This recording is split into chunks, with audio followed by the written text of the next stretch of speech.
Evangelho de João, capítulo 12. 6 dias antes da Páscoa, Jesus chegou a Betânia, onde vivia Lázaro, a quem ele ressuscitara dentre os mortos. Ali prepararam um jantar para Jesus. Marta servia, enquanto Lázaro estava à mesa com ele.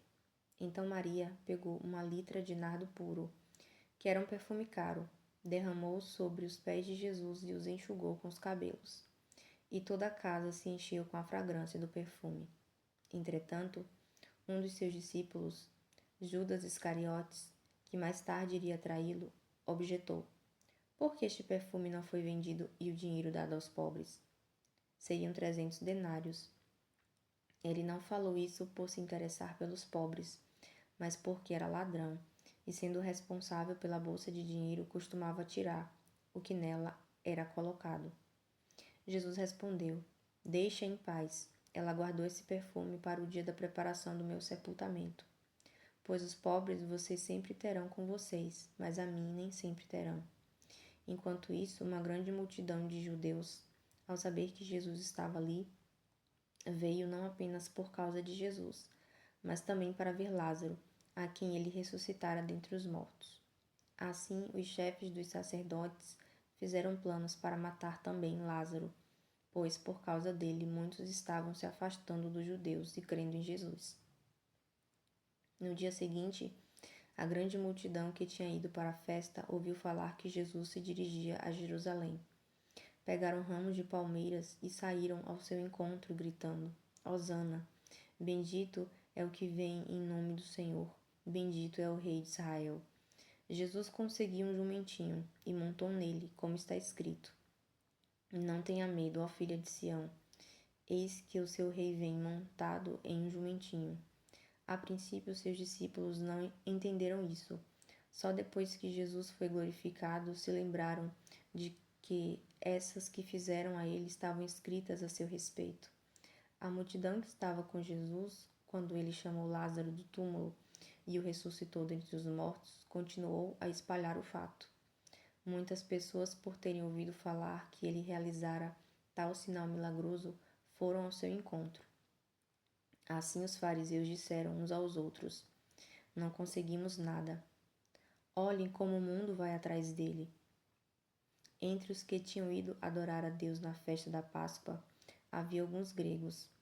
Eles se aproximaram de Filipe, que era de Betsaída da Galileia, com um pedido: Senhor, queremos ver Jesus.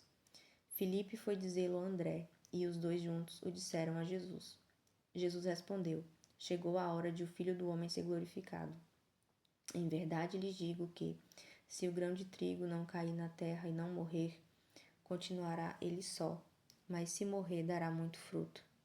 Quem ama a sua vida, a perderá, mas quem odeia a sua própria vida neste mundo, a conservará para a vida eterna. Quem me serve deve me seguir. Onde eu estou, ali o meu servo também deve estar. O meu Pai honrará aquele que me serve. Agora o meu coração está perturbado, e o que direi? Pai, salva-me desta hora?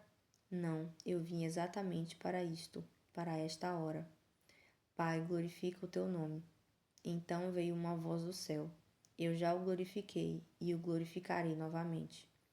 A multidão que ali estava e a ouviu disse que tinha trovejado. Outros disseram que um anjo lhe tinha falado. Jesus disse: esta voz veio por causa de vocês, não por minha causa. Chegou a hora de este mundo ser julgado. Agora será expulso o príncipe deste mundo. Quando, porém, eu for levantado da terra, atrairei todos a mim. Ele disse isso para indicar o tipo de morte que haveria de sofrer. A multidão falou: a lei nos ensina que o Cristo permanecerá para sempre. Como podes dizer, o Filho do Homem precisa ser levantado? Quem é esse Filho do Homem? Então Jesus lhes disse: por um pouco mais de tempo, a luz estará entre vocês. Andem enquanto vocês têm a luz, para que as trevas não o surpreendam, pois aquele que anda nas trevas não sabe para onde está indo. Creiam na luz enquanto vocês a têm, para que se tornem filhos da luz. Terminando de falar, Jesus saiu e ocultou-se deles.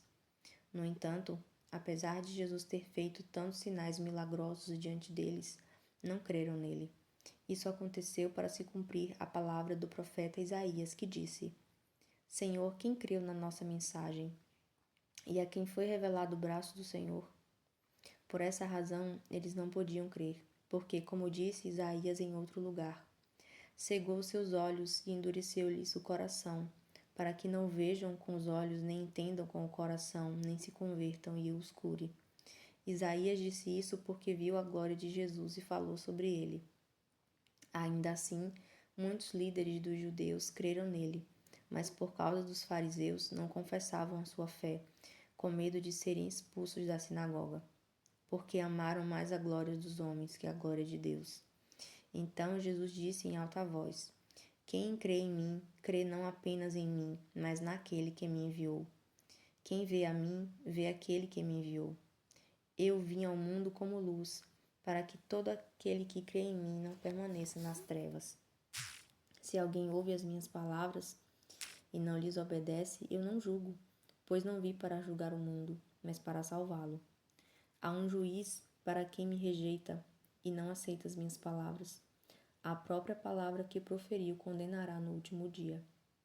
Pois não falei por mim mesmo, mas o Pai que me enviou me ordenou o que dizer e o que falar. Sei que o seu mandamento é a vida eterna. Portanto, o que eu digo é exatamente o que o Pai me mandou dizer.